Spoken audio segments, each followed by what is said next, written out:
Hi, hello mga guys. Good morning, good morning, good morning. So, don't forget to subscribe to Resource Creation Vlog mga friends. Mayroon akong ipamahagi sa inyo mga guys ang video tutorial nito na hindi talagang gumagana ang audio ng ating phone.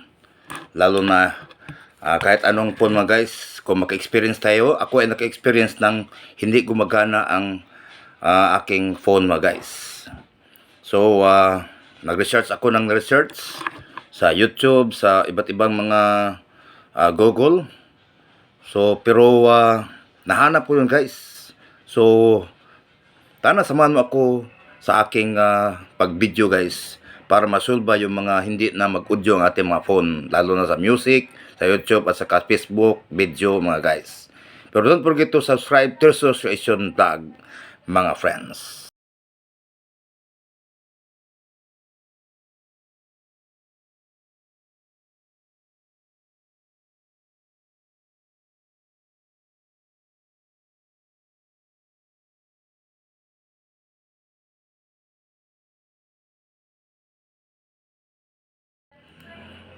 Okay, balik na tayo mga guys. Itong ating video tutorial ay napakalaga mga guys, lalo na yung ang ating phone. Mayroon tayong iba't ibang kagamitan sa ating social media, sa ating pagpindot sa mga Spotify, hindi gumagana ang Spotify, sa music, sa YouTube, hindi gumagana ang ating phone or walang audio mga guys. Kahit ano pang ginagawa natin. So biglang nawala ang audio. So ito guys, itong talagang sulit na aking video tutorial ngayon na ang inyong phone ay talagang gumagana na ang audio nito mga guys. Magkaroon ng sound sa pamagitan ng ganitong pagpindot lang guys sa ating phone. So, narito guys ang simple vlog ko, simple tutorial about sa pag-discover kung mayroon ng tunog ang ating phone mga guys. So, doon lang tayo. Mayroon ako pakita sa inyo na talagang sulit na sulit guys. Doon lang sa setting, malaman natin ang para magkaroon ng tunog o audio ang ating phone. Tingnan natin guys itong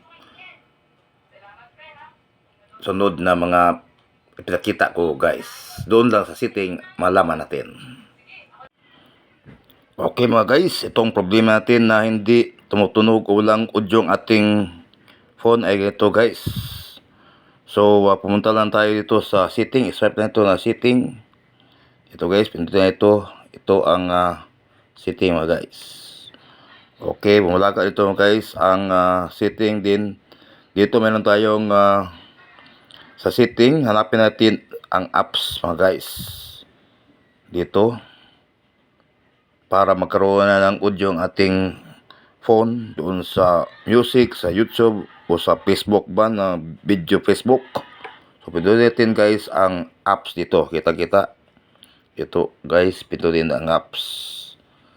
Then sa pagpindot ng apps guys, so mayroon ditong sa gilid, mayroon tong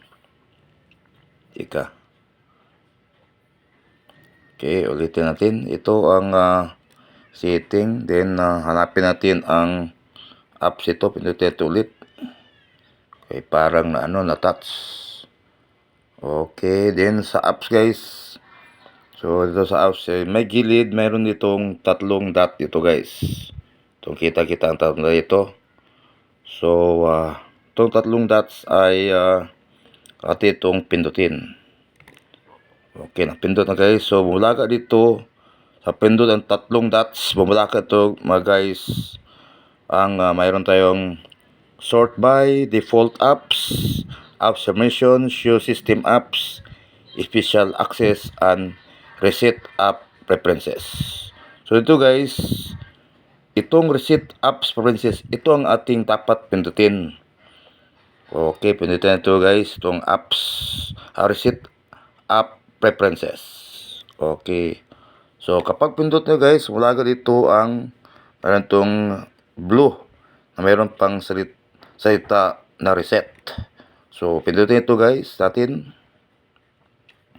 Okay, so yan guys ang so balik na tayo sa ating dashboard. So dito maghanap tayo ng hanap tayo ng music dito guys.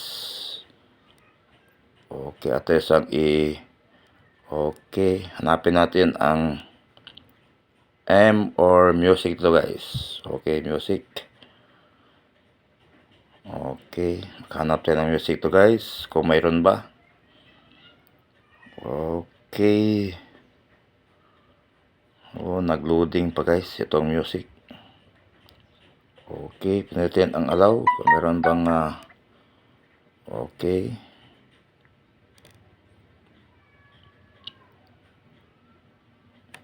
Okay, dito guys, ano tong pindutin ang reshuffle.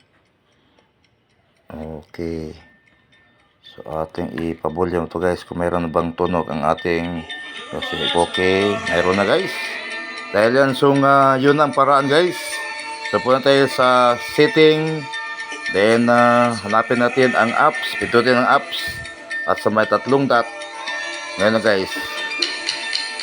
Pindutin natin ang reset preferences. So nandiyan na guys. Mayroon ang tunog ating phone. Kanina guys, itong aking cellphone ay talagang hindi ito tunog. Walang audio. So yan guys, don't forget to subscribe to Creation Vlog. So that's all. Maraming salamat sa aking simple tutorial mga friends. Thank you very much.